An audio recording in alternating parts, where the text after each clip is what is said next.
Donc, je reprends pour démarrer une citation extraite du rapport de l'Organisation mondiale de la santé du programme des Nations Unies sur l'environnement, pour l'environnement. Perturbateur endocrinien est une menace mondiale à laquelle il faut apporter une solution.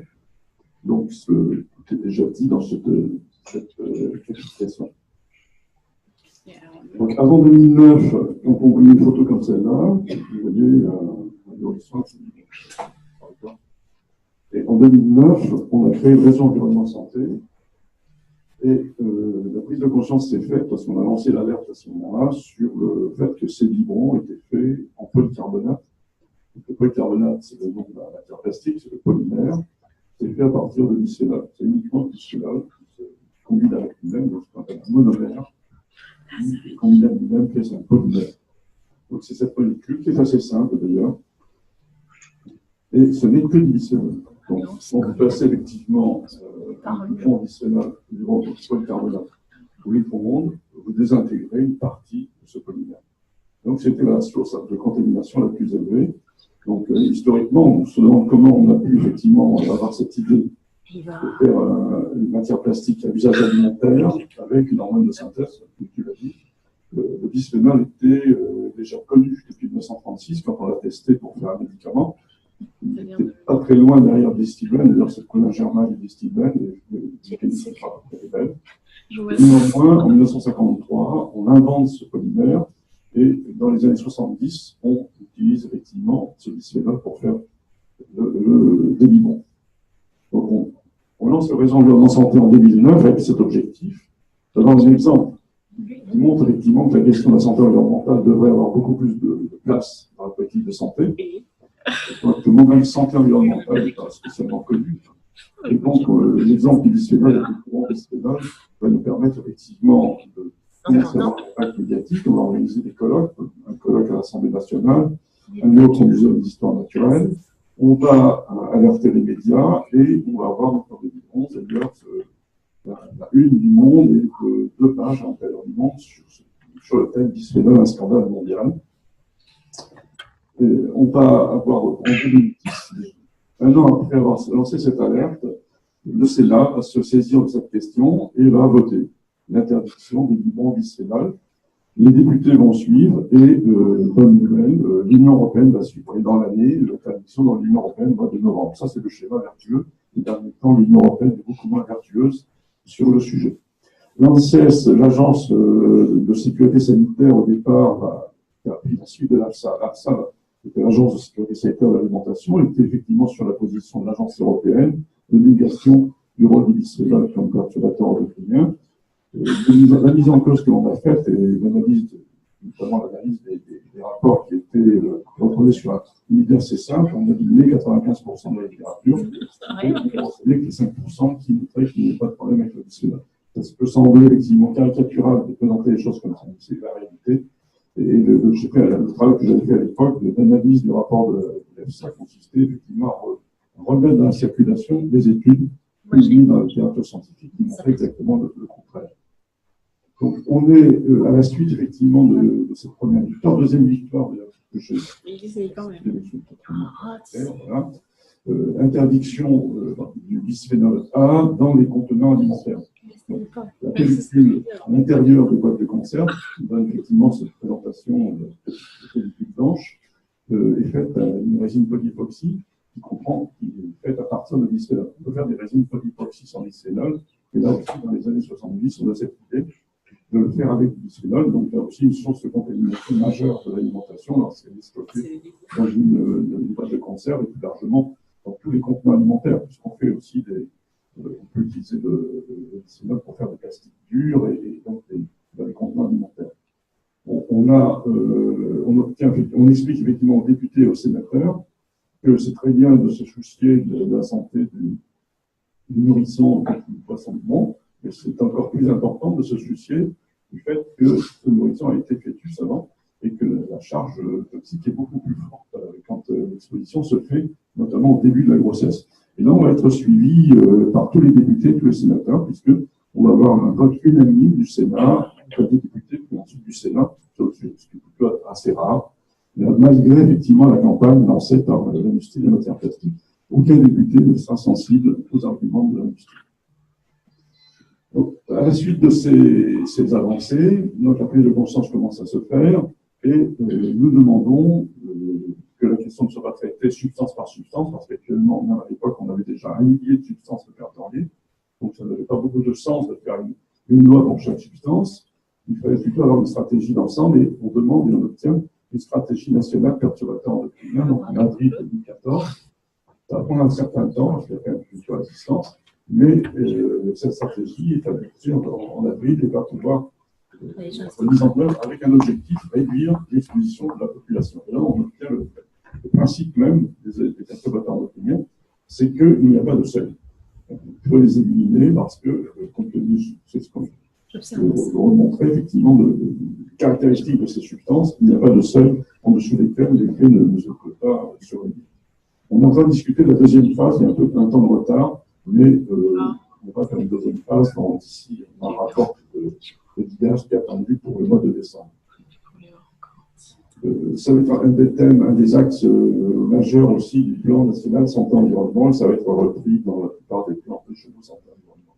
Plus récemment, classement du au moment où la Commission européenne empêche effectivement la définition correcte des perturbateurs endocriniens, l'Agence européenne des produits chimiques classe le bisphénol comme substance extrêmement préoccupante, donc avec une unanimité d'ailleurs de la Commission, y compris d'Allemagne.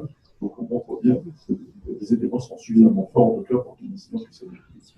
Donc les perturbateurs endocriniens, c'est pour ça que c'est bien de se soucier de cette question à partir des marquettes en plastique, mais le problème est beaucoup plus large. Donc, ça c'est un aspect. Il faut voir la vision d'ensemble des perturbateurs endocriniens, c'est l'alimentation. 80% de la charge en perturbateurs endocriniens vient de l'alimentation. Les études de l'ANSES sur le sujet montrent par exemple que l'alimentation infantile, une publication de décembre dernier, est contaminée par les phtalates à 100%.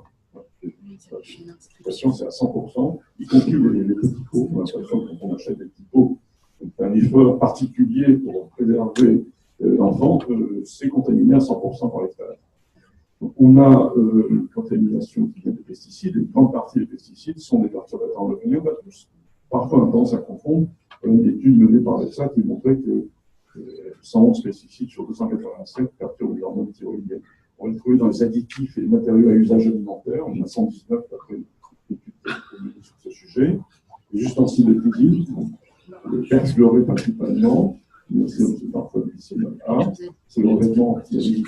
Le perfluoré, grande famille de perturbateurs endocriniens. Les cosmétiques sont une source majeure de contamination. Voilà une étude que l'on a faite avec l'Institut Noteo, et 71% du fond de teint, 40% de rouge à lèvres, donc une partie importante des cosmétiques contiennent des perturbateurs endocriniens. Alors, en bonne nouvelle, comme vous pouvez le remarquer, que 29% des fonds de teint n'en contiennent pas. Donc, on peut choisir effectivement déjà de ne pas se contaminer de cette façon-là. Donc, les contenants alimentaires, les dispositifs médicaux, la population actuellement la plus exposée aux phtalates, ce sont les prématurés. C'est totalement absurde. Les prématurés, parce qu'effectivement, ils sont nourris par des tubulets en plastique, par des poches souples, qui contiennent des phtalates qui sont assouplissants de plastique, et notamment du DEHP, qui est une substance qui est déjà reprotoxique et cancérogène, mais on l'utilise toujours dans les dispositifs médicaux. Les meubles, textiles, matériaux électroniques contiennent principalement des polybromés et des perfluorés. On a même 150 médicaments aujourd'hui qui contiennent encore des phtalates, du DEP, et par ailleurs de fixateurs des parfums. On a une contamination totale de la population avec ces phtalates. Jouets, on a commencé à réglementer les jouets, mais la fameuse girafe était faite effectivement contenait des phtalates. Donc on va retrouver effectivement, on retrouve une grande partie effectivement de ces perturbateurs endocriniens dans d'autres sources de contamination. Oui, une contamination assez générale, principalement à partir de la sphère domestique. Alors évidemment, à cela s'ajoutent des contaminations qui peuvent survenir sur les lieux de travail lorsqu'on fabrique ou on utilise ces produits. Donc, je ne vais pas reprendre effectivement la déclaration de l'INSPRED, parce que ça a déjà été présenté. Le point de départ, c'est la définition. Le changement de paradigme des perturbateurs endocriniens va être codifié et formalisé en 2009 par l'Endocrine Society. C'est une rupture totale avec le principe précédent de Paracelse, qui en est au XVIe siècle. La dose fait poids vous entendez parfois cet argument-là, la dose fait poison. Ce n'est plus vrai pour l'essentiel. Pour les perturbateurs endocriniens, il faut partir d'un autre paradigme. La période fait poison, c'est l'exposition pendant les périodes sensibles, principalement pendant la grossesse et au début de la grossesse, c'est la période sensible, donc y compris les expositions de courte durée. Et les disciplines en illustration de quelques semaines d'exposition suffisent à induire des effets. Les faibles doses peuvent avoir des effets supérieurs aux fortes doses. Dans le sens commun, on a l'impression que plus la dose est importante, plus l'effet va être important. Ce qu'il faut, ça dépend où on se situe dans la relation des effets. Troisième point d'effet cocktail, on a des exemples qui montrent qu'on a 0 plus 0 plus 0 égale 40. Non, c'est bien, c'est moins plus. On va avoir des effets de potentialisation. L'attente entre l'exposition et l'effet, il n'existe plus de trace quand l'effet survient, une trace directe, une trace indirecte. On a bien identifié le mécanisme des expositions transmises de génération en génération, c'est une modification de l'expression des gènes, qu'on appelle l'épigénome, qui est modifié. Donc, les transgénérationnels, on le vérifie, notamment sur 3 générations, qui vont contenir un transfert via les gamètes. La pause de midi, ça sautait. Donc, la dernière déclaration d'Endocrine Society, qui est une société de référence au niveau mondial en matière d'endocrino, moi, je me trouve chez l'animal et chez l'humain, obésité, diabète, reproduction, cancer hormonodépendant, c'est-à-dire cancer du sein, cancer de la prostate, effets thyroïdiens, neurodéveloppementaux, neurodéveloppementaux. Non, c'est pas ce que je voulais. Bisphénol, phtalates, pesticides, organes persistants, thème de la grossesse péricritique, relation dose-réponse non linéaire, effet. Moi, je m'y prends. Ça a été évoqué, donc des estimations, ce qui ne prennent pas en compte d'ailleurs le coût des cancers hormonodépendants. Donc, le coût est extrêmement supérieur. Moi, j'ai mal au ventre. Le bisphénol A, à lui seul, résume l'ensemble effectivement des impacts. En 2006, on sait déjà qu'il est impliqué dans le cancer du sein, cancer de la prostate, diabète de type 2, obésité, atteinte de la reproduction, problèmes comportementaux. D'autres effets vont être signalés ultérieurement. Et dès 2006, néanmoins, on aura effectivement la première réglementation en France en 2009, suite à l'action qui a été menée. Contamination générale à l'époque de la population. Aujourd'hui, en France, on est dernière étude de l'EPF, Santé publique France, la contamination des femmes enceintes est de 70%. Elle était 95% il y a 5 ans. Les premières mesures prises commencent à porter leurs fruits en diminution. On est avancé de ce point de vue-là, mais l'objectif devrait être effectivement d'être à 0%. C'est une substance qu'on élimine tous les jours. Donc, alors, comment on fait un repas au bisphénol? C'est de cuisine, ce que je vous donne. Alors ça, c'est effectivement ce que vous pouvez faire quand on avait des boîtes de conserve. Alors l'objectif est effectivement d'arriver à la concentration de 1 microgramme, la dose de 1 microgramme par kilo par jour. 1 microgramme par kilo par jour. En faisant, on vend quelques boîtes de conserve en fait. C'est pas un comportement excentrique, c'est banal d'arriver à cette dose de 1 microgramme par kilo par jour de poids corporel. Il y a avec une dose de 0,025 microgrammes, 0,025, vous induisez des tumeurs mammaires chez la souris, chez la fille, après exposition maternelle. Ça va bien. Même chose sur le cancer de la prostate, on peut effectivement induire aussi les cancers de la prostate, ces doses-là. Et puis, à 1 microgramme par kilo par jour, on induit sur 3 générations une baisse de la qualité du sperme, une baisse de la fertilité, une diminution de la fertilité, c'est des rates. 1 microgramme par kilo par jour, donc on est au niveau effectivement où on peut être, on est encore en partie exposé à partir d'une consommation alimentaire. Autre grande famille, les phtalates, vous voyez, on supprime effectivement le pic de testostérone chez le rat, on le vérifie. On a vérification dans les études menées chez l'humain, un lien entre le taux de phtalate dans l'urine maternelle au début de la grossesse et la distance anogénicale qui permet de mesurer la féminisation des jeunes garçons. Et donc, on a là une démonstration qui a été reconfirmée par d'autres études qui fait que les phtalates, dans le DHP, cassent le pic de testostérone. Obésité, diabète, vous voyez, la souris, exposé in utero, vous voyez la différence. Apparemment, c'est une différence très nette parle de substances obésogènes maintenant et de perturbateurs métaboliques. On commence à retrouver ça chez l'humain. On retrouve des liens aujourd'hui, des grandes enquêtes épidémiologiques américaines qui ont un lien entre le bisphénol A et l'hypertension, syndrome métabolique, diabète. Les troubles du comportement, ça a été très étudié dans les années 90, confirmé depuis notamment avec le bisphénol. Dans les années 90, c'était les PCD. Un lien entre la contamination maternelle et les effets du type baisse de QI à l'âge de 11 ans chez l'enfant, retard scolaire, hyperactivité, déficit d'attention. Et plus récemment, une étude, et ça, je pense que ça va être intéressant pour vous, en tant que parents d'élèves, de vous interroger par rapport à cette pathologie, parce qu'elle doit être présente ici. Ça a été mis en évidence par une équipe de l'INSERM, qui a reproduit chez le rat des observations qui sont chez l'humain, qu'on appelle le LIH, l'hypovascularisation des molaires et des incisives, liée à une contamination par le bisphénol pendant la grossesse. C'est un dépôt de formation des mailles des dents qui touche 15 à 18% des enfants. Une autre démonstration importante que je voudrais effectivement apporter,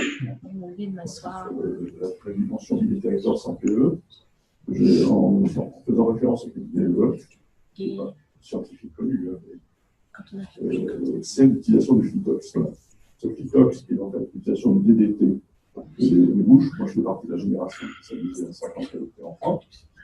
Bien, ça donne, qu'est-ce que ça? Alors, la publicité du choc, distilles de fourmis, on disait sur le même plan, la pomme de terre, la vache et la femme. 52 ans après, ça donne effectivement un excès de cancer du sein chez les femmes, chez les filles, ces femmes. On a suivi pendant une corps de 9000 femmes, pareil, considérable, qui débouche sur ce chiffre. Taux multiplié par 4. Donc, on va voir que une grande partie des cancers du sein d'aujourd'hui sont des liés. La question aujourd'hui, c'est qu'est-ce qui engendre, à partir des conditions actuelles, les futurs cancers du sein et les futurs cancers de la prostate. Même chez les mères, lorsqu'il y a des moins de 4 ans, le taux est 10 fois plus élevé. Je vais passer plus vite. Donc, je reprends aussi ce qui a été dit précédemment. On voit bien que les données scientifiques sont rares, elles sont incontestables. Tout ça repose sur des milliers d'études. Ce n'est pas quelques études de chercheurs. C'est une quasi-généralité des études qui débouchent sur le fait que les perturbateurs endocriniens sont effectivement un problème de santé publique majeur, un problème aussi de santé de l'écosystème par ailleurs. Donc, voilà. On a lancé cette campagne Ville et territoires sans perturbateurs endocriniens pour aider à cette communication citoyenne. Donc, on a organisé, on a lancé aussi une pétition donc, d'ailleurs, aucun bébé ne doit être prévenu. L'enjeu, c'est d'arriver à un niveau de contamination zéro, donc, compte tenu de ce que l'on sait sur les effets à court terme, mais aussi à long terme. Et quand je vois effectivement, une photo qui nous a été transmise, une braderie petite enfance organisée par les parents d'élèves de Saint-Comdot, qui est dans la vérité un jour. C'était un militant d'environ qui a trouvé ça. Mais effectivement, cette braderie des objets de petite enfance, on trouve effectivement des niveaux bisphénol. La loi a été passée, mais personne ne s'est soucié de savoir comment la loi allait être appliquée. Donc, c'est une suggestion que je vous fais, d'enquêter sur ce fait. Est-ce qu'on continue effectivement de diffuser, notamment le mouvement de la vaisselle en polycarbonate, la vaisselle en matière plastique?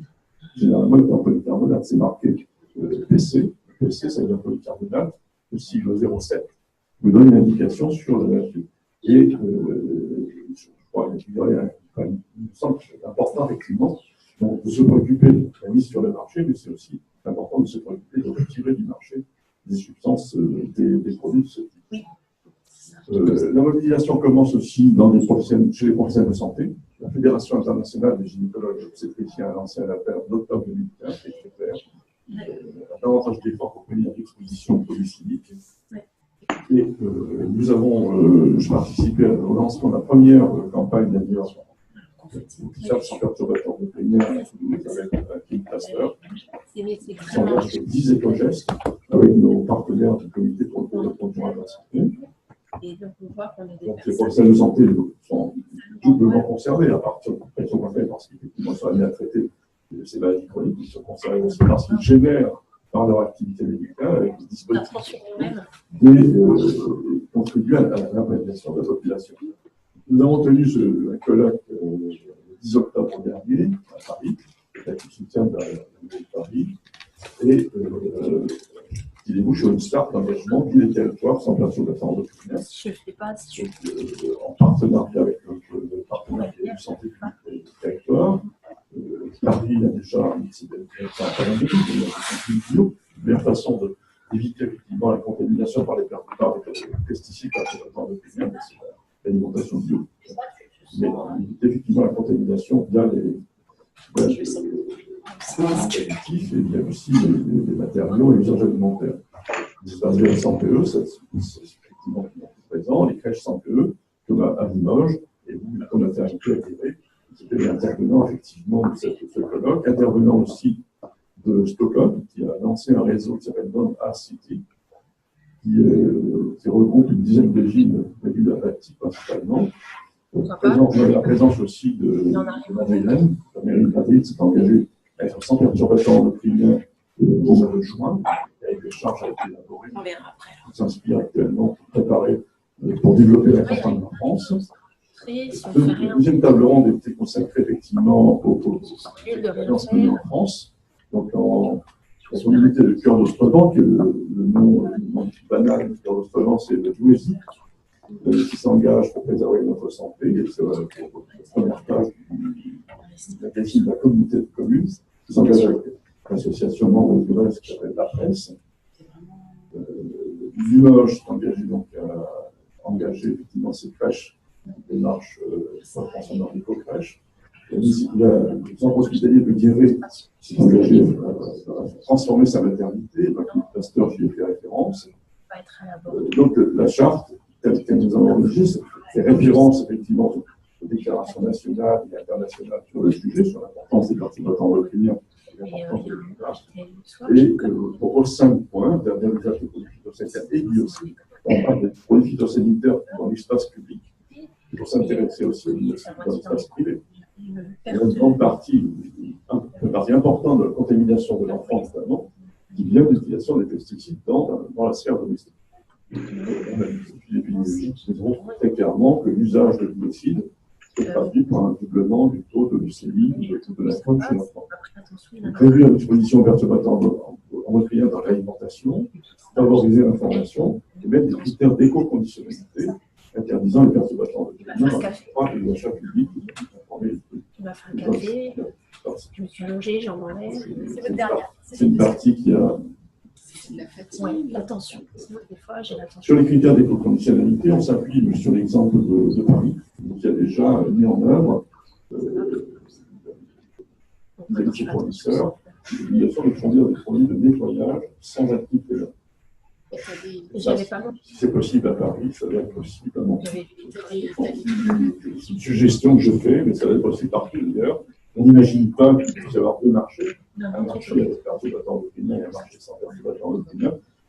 Je n'ai pas il me semble que ça ne pose pas de problème spécifique à Paris. Et donc, le travail sur lequel on est engagé consiste effectivement à diffuser ces critères d'éco-conditionnalité de façon à ce que ces expériences puissent être reprises sans que ça pose trop de problèmes partenaires. Et l'argument économique, là, peut être décisif d'ailleurs pour faire bouger les lignes.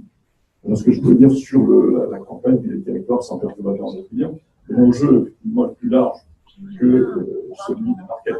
Vous l'avez bien compris, je dirais même c'est par rapport à l'ensemble des problèmes, notamment je pense à la contamination via l'alimentation en elle-même. Et via la contamination par les cosmétiques, c'est les cibles du phytotique et il faut effectivement s'attaquer. J'ai envie,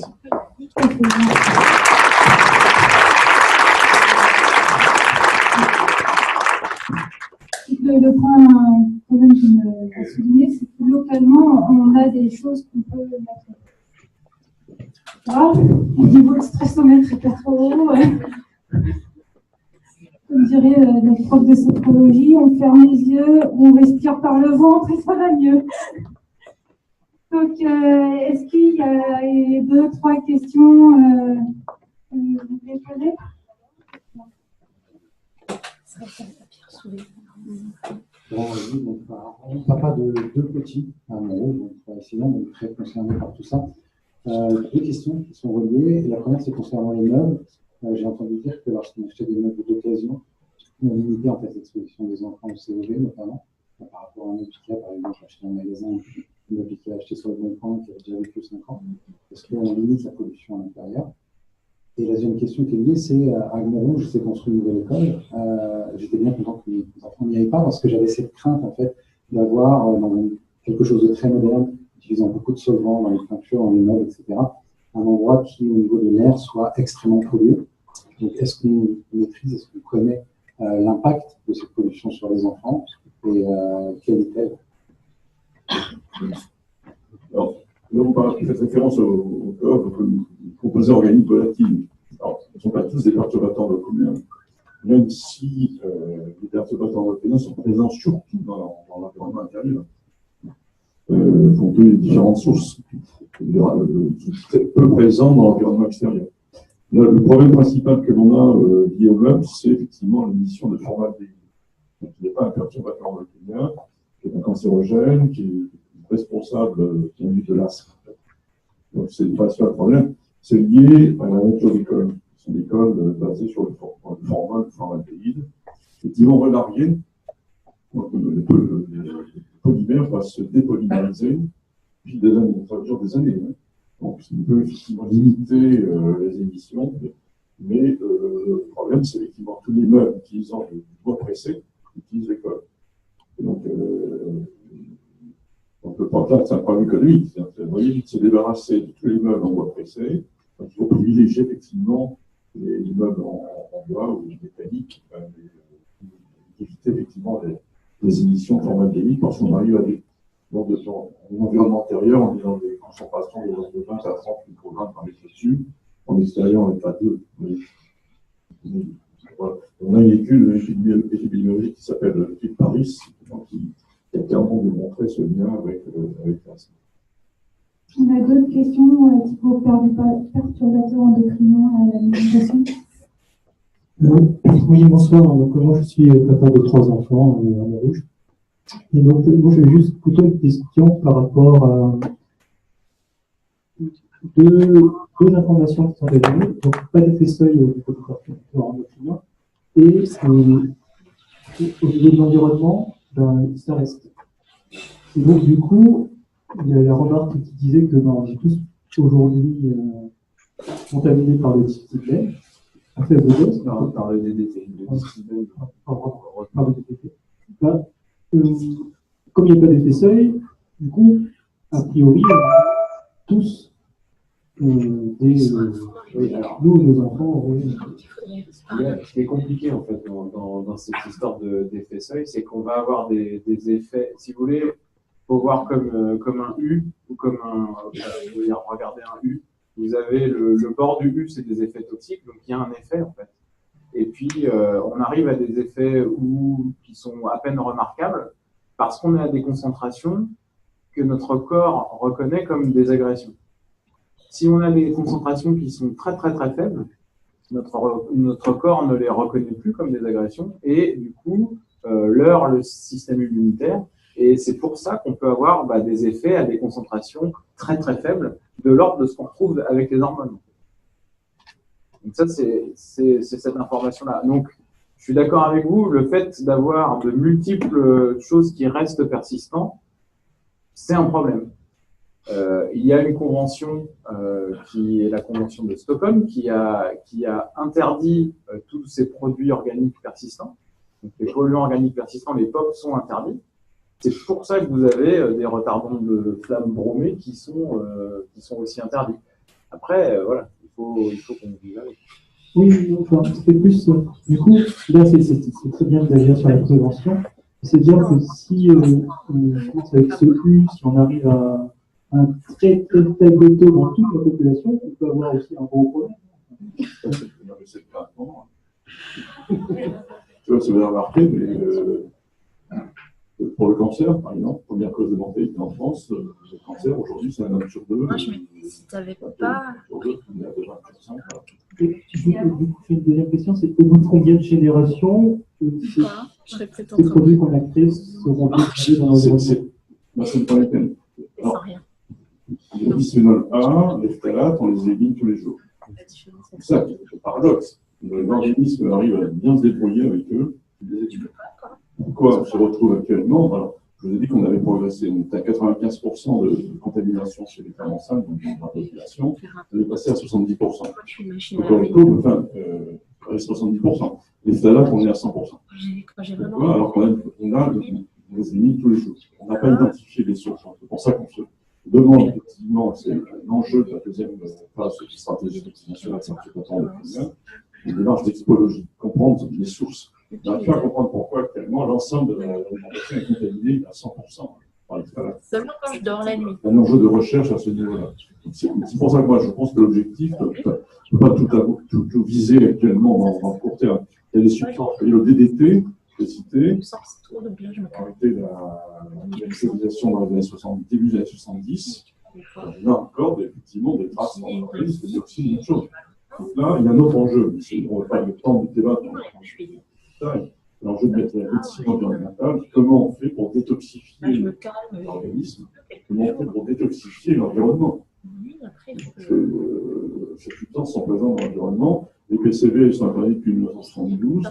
Au niveau mondial, on estime qu'on a la charge accumulée de 3 quarts. On a encore un quart. Et La source de la masse thermique. c'est une totale de la planète. Donc voilà, je vous dis ça, c'est pour. Et quand moi je fais une conférence, je démarre toujours en disant que je vais faire une conférence optimiste. Donc je continue effectivement sur ce plan-là. Effectivement, il y a des choses qu'on ne peut pas aujourd'hui contrôler, c'est clair. Il y a des choses sur lesquelles on peut agir. Ça, moi je voudrais vraiment insister sur ce point-là.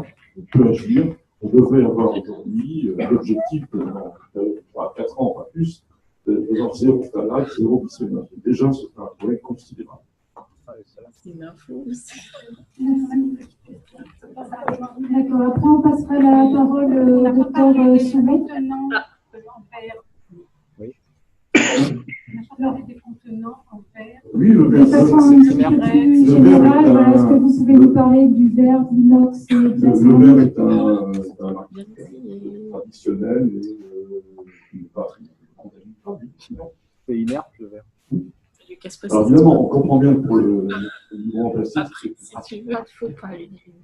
c'est pas. Mais compte tenu de l'impact sanitaire, c'est évident. Alors ça, c'est une solution. C'est beaucoup plus lourd. Mais il y a certains pays qui ont encore des systèmes de consigne. Oui, oui, ça marche bien. Ah, c'est bien, ça va nous revenir. Docteur Soumet, on vous laisse la parole pour une dizaine de minutes.